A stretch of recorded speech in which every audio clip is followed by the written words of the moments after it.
Lona owesifazane oneminyaka engama-57 waphelelwa umsebenzi. Usehlale emgwaqeni yaseGoli kusukela ngo-2015.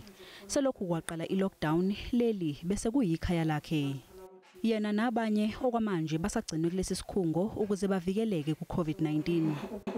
Ukuthi ngiye ekhaya ngasebenzi kubunisela khona mina.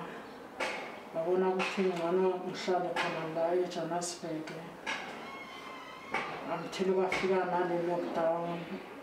During COVID, we had to reprioritize our staff, we had to reprioritize our focuses.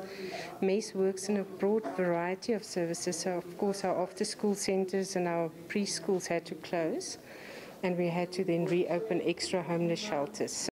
Zingaphezu kwama-43 izikhungo ezivulelwe ukugcina abantu abangenawo amakhaya eGauteng kusukela kwaqala i-lockdown. Kepha-ke bangama-667 abantu abebekhoseliswe kuzo asebenqume ukuzihambela. More than 3,000 beneficiaries that we have in all these shelters, and I started this program last week where I visited the shelters that in Ekurhuleni. So today I'm doing the whole of Johannesburg. Nakuba iningi labo selincamela ukubuyela emgwaqeni, lo mama yena unethemba lokuthi uzothola ukunakekeleka noma seyedlule i-lockdown.